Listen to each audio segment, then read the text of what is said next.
ವಿದ್ಯಾರ್ಥಿಗಳೆಲ್ಲರಿಗೂ ನನ್ನ ನಮಸ್ಕಾರಗಳು ಹಾಗೂ ಈ ಒಂದು ಆನ್ಲೈನ್ ಕ್ಲಾಸ್ ತರಗತಿಗೆ ನಿಮ್ಮೆಲ್ಲರನ್ನು ಕೂಡ ನಾನು ಸ್ವಾಗತಿಸ್ತಾ ಇದ್ದೇನೆ.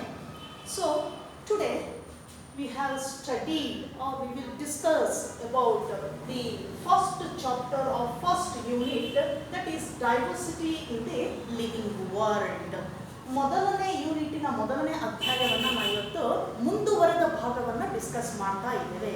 So in last class we have studied the some terminologies, that is the binomial nomenclature, classification, taxonomy and systematics. ಏನು ಟರ್ಮಿನಾಲಜಿನ ನಾವು ಅಲ್ಲಿ ಕಲ್ತಿದ್ದೀವಿ ಅಂದಾಗ ಲಾಸ್ಟ್ ಕ್ಲಾಸಲ್ಲಿ ಒಂದು ಬೈನಾಮಿಯಲ್ ನಾಮೆನ್ಕ್ಲೇಚರ್, ಐಡೆಂಟಿಫಿಕೇಶನ್ ಅಂತ ಹೇಳ್ತೇವೆ, ದೆನ್ ನಾಮೆನ್ಕ್ಲೇಚರ್ ಅಂತ ಹೇಳ್ತೀವಿ, ದೆನ್ ಕ್ಲಾಸಿಫಿಕೇಶನ್ ಅಂತ ಕರಿತೇವೆ, then systematics. So all these are terminology ಅಂತ ಹೇಳ್ತೇವೆ. ಇದಿಷ್ಟನ್ನು ಕೂಡ ನಾವು ಲಾಸ್ಟ್ ಕ್ಲಾಸಲ್ಲಿ ನಾವು ತಿಳ್ಕೊಂಡಿದ್ವಿ. That is binomial nomenclature. So ಯಾವ ಆರ್ಗ್ಯಾನಿಸಮ್ ಇದೆ ಅದು either a plant or an animal species, it has two names. That is, that name includes, scientific name includes two factors. One is called generic name, another one is called specific epithet. So we already studied in last class. ಇದನ್ನ ನಾವು ಮೊದಲು ಅಧ್ಯಾಯ ಮಾಡಿದ್ದೇವೆ ಇದನ್ನ. So ಇದರಲ್ಲಿ ನಾವು ಏನೊಂದು ಸ್ಪೀಷೀಸ್ಗೆ ಹೆಸರನ್ನು ಕೊಡ್ತೇವೆ ಅದನ್ನು ನಾಮೆನ್ಕ್ಲೇಚರ್ ಅಂತ ಕರಿತೇವೆ. ನಾಮೆನ್ಕ್ಲೇಚರ್ ಹೆಸರನ್ನು ಕೊಡ್ತಕ್ಕಂಥದ್ದು, ಈ ಹೆಸರಿನಲ್ಲಿ ಎರಡಿದೆ, ಎರಡನ್ನ ಸೂಚಿಸ್ತೇವೆ. ಒಂದು ನಾವೇನು ಹೇಳ್ತೇವೆ ಅದನ್ನು ಜೆನರಿಕ್ ನೇಮ್ ಅಂತ ಕರಿತೇವೆ, ಇನ್ನೊಂದನ್ನು ಸ್ಪೆಸಿಫಿಕ್ ಎಪಿಥೆಟ್ ಅಂತ ಕರಿತೀವಿ. ಈ ಎರಡೂ ಫ್ಯಾಕ್ಟರ್ ಇರೋದ್ರಿಂದ ಅದನ್ನು ಬೈನಾಮಿಯಲ್ ನಾಮೆನ್ಕ್ಲೇಚರ್ ಅಂತ ಕರೆದ್ವಿ. So that binomial nomenclature and also classification was given by a botanist named as Carolus Linnaeus. So Carolus Linnaeus ಅನ್ನುವಂತಹ ಒಬ್ಬ ಬೊಟಾನಿಸ್ಟ್ ಏನ್ ಮಾಡ್ತಾನೆ, Carolus Linnaeus. So he gave that binomial nomenclature and classification in organisms, both that is plant and as well as animal species. So once again I recall these terminology. That one is binomial nomenclature, means so each and every organism has two names. One is generic name, second one is specific epithet. Example for this one, that is man, Homo sapiens. Homo sapiens. So Homo indicates generic name, sapiens indicates specific epithet. Then second example for this one is Mangifera indica. Mangifera indica, that is mango anta ಹೇಳ್ತೇವೆ. So Mangifera that represent generic name, indica represent specific epithet. ಹೀಗೆ ಎರಡು ಒಂದು ಫ್ಯಾಕ್ಟರ್ಗಳನ್ನ ಹೆಸರುಗಳನ್ನ ನಾವಲ್ಲಿ ಸೂಚಿಸ್ತೇವೆ, ಅದನ್ನ binomial nomenclature ಅಂತ ಕರಿತೇವೆ. Coming to the second one, classification. So what is meant by classification? So classification means arrangement of an organism in a specific group or category. ಪ್ರತಿಯೊಂದನ್ನು ಕೂಡ ನಾವೇನು ಮಾಡ್ತೇವೆ, ಒಂದು ಸ್ಪೆಸಿಫಿಕ್ ಗ್ರೂಪಿಗೆ ಅಥವಾ ಕೆಟಗರಿಗೆ ಅದನ್ನು ನಾವು ಏನು ಮಾಡ್ತೀವಿ, ಸೇರಿಸ್ತಾ ಹೋಗ್ತೇವೆ. ಸೊ ಆ ಗ್ರೂಪ್ ಆ ಕೆಟಗರಿನಲ್ಲಿ ಬರ್ತಕ್ಕಂತಹ ಏನು ಸ್ಪೀಷೀಸ್ ಇದೆ, so they shared common features are related with common characters. Common characters ಅನ್ನ ಏನಾಗಿರುತ್ತೆ, ಹೊಂದಿರುತ್ತೆ, ಹೋಲಿಕೆಯನ್ನ ಒಳಗೊಂಡಿರ್ತದೆ. ಒಂದು ಮತ್ತೊಂದನ್ನ ಏನಾಗುತ್ತೆ, ಕೆಲವು ಕ್ಯಾರೆಕ್ಟರ್ಸ್ ಅಲ್ಲಿ ಹೋಲಿಕೆಯನ್ನ ಹೊಂದಿರುತ್ತೆ. ಸೊ ಇದನ್ನ ನಾವು ಏನಂತ ಹೇಳ್ತೇವೆ, arrangement of an organism in a specific group. ಒಂದೊಂದು ಗ್ರೂಪ್ಗೆ ನಾವು ಕೊಡ್ತಾ ಹೋಗ್ತೇವೆ. That is classification. Coming to the second, third one, taxonomy ಅಂತ ಕರೀತೇವೆ. That is, taxonomy study of identification, then nomenclature, then classification and its related characteristic features of a species or organism. That is taxonomy. Coming to the systematics.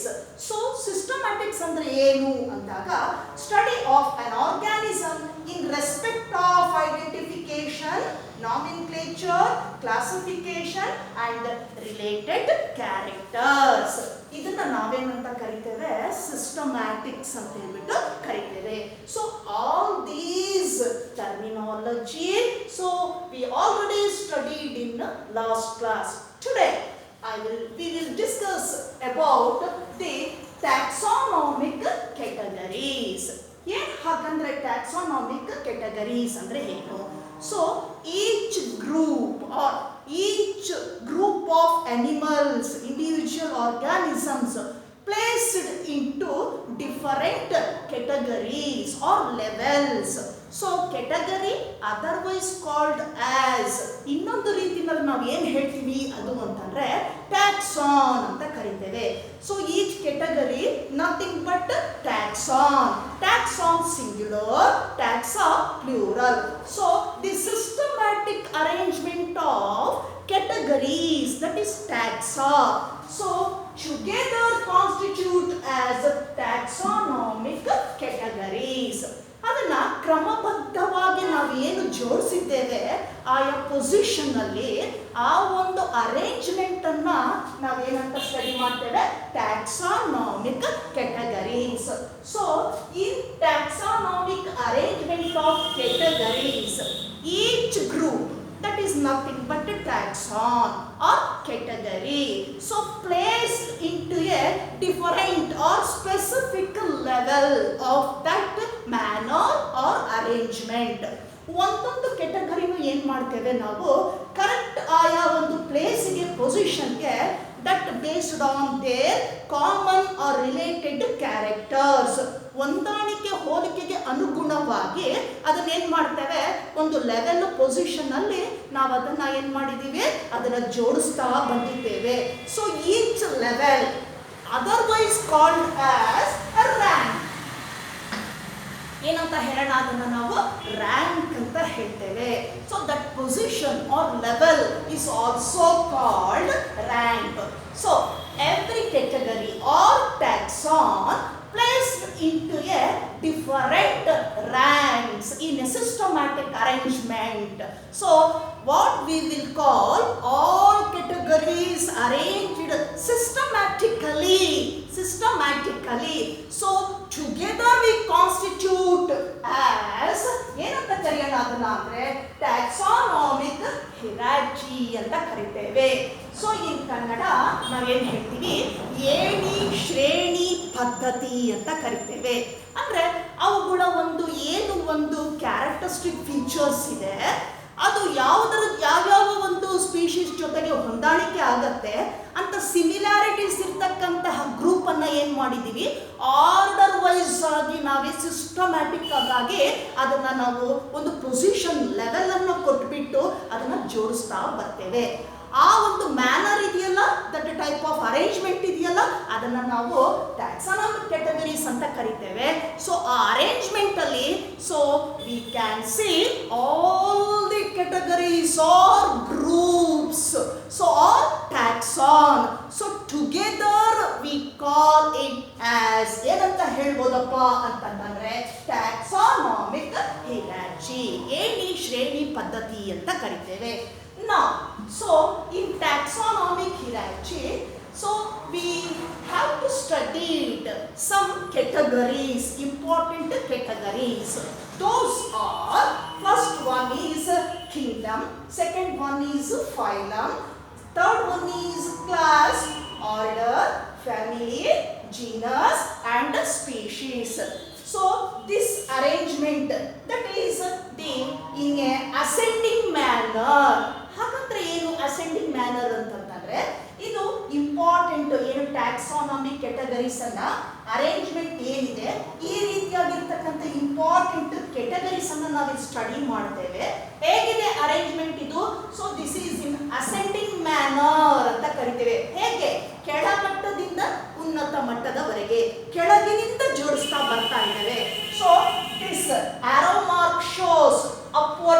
fraction. So species, then next to genus, then family, order, class, phylum, kingdom. So here, so you have seen this arrow mark shows upwards from species to kingdom. This type of arrangement or manner is called as ascending manner, ascending type of arrangement.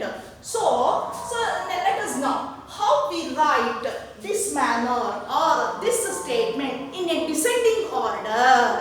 ಇದನ್ನ descending ಆಗಿ ಹೇಗೆ ನಾವು ಬರೀಬಹುದು ಅಂದಾಗ look at this, same kingdom, then phylum, then class, then order, then family, then genus, then species. Look at this here.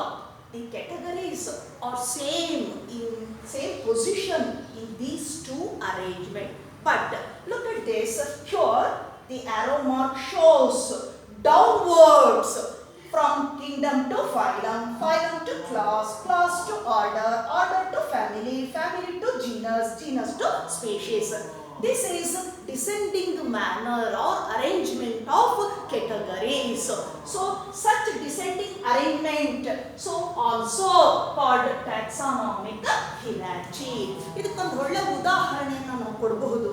ಹೇಗೆ ನಾವು arrangement ಮಾಡ್ತೀವಿ ಕೆಟಗರಿನ ಅಂದಾಗ ಈಗ ನಮ್ಮ ಒಂದು ಬಯೋಡಾಟಾವನ್ನು ಹೇಳುವಾಗ ನಾವು ಯಾವ ದೇಶದವನು ಅಂತ ಕೇಳ್ತೀವಿ. ನಮ್ಮ ದೇಶ ಯಾವುದು, ಎಲ್ಲಿ ನಾವಿದ್ದೀವಿ, ಯಾವ ದೇಶದಲ್ಲಿ, ಯಾವ ಕಂಟ್ರಿಯಲ್ಲಿ ಇದ್ದೀವಿ ಅಂದಾಗ ಇಂಡಿಯಾ ಅಂತ ಕರಿತೇವೆ. ಸೊ ಕಿಂಗ್ಡಮ್ ದೊಡ್ಡದಾಗಿರ್ತಕ್ಕಂತಹ ಗ್ರೂಪು ಎಲ್ಲವನ್ನ ಒಳಗೊಂಡಿದೆ. ದೆನ್ ಇಂಡಿಯಾದಲ್ಲಿ ನಿಮ್ಮ ಸ್ಟೇಟ್ ಯಾವುದು, Karnataka, that one is phylum ಅಂತ ಹೇಳ್ತೇವೆ. ಕರ್ನಾಟಕದಲ್ಲಿ ಸೊ ಯಾವ ಡಿಸ್ಟ್ರಿಕ್ಟ್ ನಿಮ್ಮದು, ಜಿಲ್ಲೆ ಯಾವುದು ಅಂದಾಗ ಕ್ಲಾಸ್ ಅಂತ ಹೇಳ್ತೇವೆ. ಜಿಲ್ಲೆನಲ್ಲಿ ಯಾವ ತಾಲೂಕು ಅಂದಾಗ ಆರ್ಡರ್ ಅಂತ ಕರಿತೇವೆ. ಸೊ ಆ ತಾಲೂಕಿನೊಳಗೆ ನಿಮ್ದು ಯಾವ ಗ್ರಾಮ ಅಂದಾಗ ನಾವು ಅದನ್ನ ಫ್ಯಾಮಿಲಿ ಅಂತ ಕರಿತೇವೆ. ಆ ಗ್ರಾಮದಲ್ಲಿ ಮತ್ತೆ ನಿಮ್ದು ಯಾವ ಹಳ್ಳಿ ಅಂದಾಗ ಜೀನಸ್ ಅಂತ ಕರಿತೇವೆ. ಲೈಕ್ ವೈಸ್ ಇದೇ ರೀತಿ ನಾವೇನ್ ಮಾಡ್ತೀವಿ, ಕೆಟಗರೀಸ್ ಅನ್ನ ಅಥವಾ ಈ ಟ್ಯಾಕ್ಸಾನ್ ಅನ್ನ, ಆ ಗ್ರೂಪ್ ಅನ್ನ ಏನ್ ಮಾಡಿದ್ವಿ, ಸಿಸ್ಟಮ್ಯಾಟಿಕ್ ಆಗಿ ಅರೇಂಜ್ ಮಾಡ್ತಾ ಹೋಗ್ತೇವೆ. ಸೊ ಹೈಯರ್ ಕ್ಯಾರೆಕ್ಟರ್ಸ್ ಇರ್ತಕ್ಕಂಥದ್ದನ್ನೆಲ್ಲ ನಾವೇನ್ ಮಾಡ್ತೇವೆ, placed into A top level. Then, so further remaining categories based on their similarities, so placed into another ranks or levels in the taxonomic arrangement. ಈ ರೀತಿಯಾಗಿ ನಾವು ಅದನ್ನ ಬರೀತೇವೆ. So this pattern is important for board examination. Board exam ಅಲ್ಲಿ ಇದನ್ನ ನಾವು ಕೇಳ್ತಾ ಇರ್ತಾರೆ. So they may ask 2 marks. So ಇದನ್ನ ನಾವು 2 ಮಾರ್ಕ್ಸಿಗೆ ಅಲ್ಲಿ ಕೇಳ್ತಾರೆ. So write the taxonomic categories in descending manner or ascending manner. So this manner that is ಈ ಆರೋ ಮಾರ್ಕ್ ಮೇಲಕ್ಕೆ ಬಂದರೆ ಇದನ್ನ ನಾವು ಅಸೆಂಡಿಂಗ್ ಅಂತ ಕರಿತೇವೆ. ಅದೇ ಕ್ಯಾಟಗರೀಸ್ ಅದೇ ಅರೇಂಜ್ಮೆಂಟ್ ಅಲ್ಲಿ ಆರೋ ಮಾರ್ಕ್ ಡೌನ್ವರ್ಡ್ಸ್ ಗೆ ಬಂದ್ರೆ ಅದನ್ನ ನಾವು ಡಿಸೆಂಡಿಂಗ್ ಅಂತ ಕರಿತೇವೆ. So let we study it one by one category in details. Coming to the first one, that is species. Coming to this type ascending order, species. ಏನಪ್ಪ species ಅಂದ್ರೆ? So species nothing but group of individual organisms. ಏನಂತ ಹೇಳೋಣ species ಅಂದ್ರೆ? Group of individual, ಒಂದೊಂದು organism ಅನ್ನ ನಾವು ಏನಂತ ಹೇಳ್ತೇವೆ, ಸ್ಪೀಶೀಸ್ ಅಂತ ಕರಿತೇವೆ. ಸೊ ಈ ಸ್ಪೀಶೀಸ್ ಅಂದಾಗ ನಾವು ಬೇಕಾದಷ್ಟು ಕೊಡ್ತೇವೆ. For example, for plant side Mangifera indica, Mangifera genus ಆಗುತ್ತೆ, ಇಂಡಿಕಾ ಸ್ಪೀಶೀಸ್. ಸೊಲಾನಮ್ ನೈಗ್ರಮ್ ಅಂತ ಕರಿತೇವೆ, ನೈಗ್ರಮ್ ಸ್ಪೀಶೀಸ್. ಸೊಲಾನಮ್ ಟ್ಯೂಬರೋಸಮ್ ಅಂತ ಕರಿತೀವಿ, ಪೊಟ್ಯಾಟೊ ಅಂತ ಏನು ಹೇಳ್ತೀವಿ, ಆಲೂಗಡ್ಡೆ. So Solanum tuberosum, tuberosum species. So ಈ ಗ್ರೂಪ್ ಅನ್ನ ನಾವೇನಂತ ಹೇಳ್ತೀವಿ, species. Nothing but group of individual organisms. Coming to the next one, genus. So genus is defined as the group of related species. ಏನಂತ ಹೇಳೋಣ genus ಅನ್ನ? Group of related species. For example, plant side Solanum nigrum, Solanum tuberosum, Solanum melanchana. For animal side, Homo sapiens, Panthera leo, Panthera tigris. Here Solanum is the genus, nigrum, melanchana, tuberosum are the species. So this is enough for today's class. So I will take the next concept in next class. Thank you.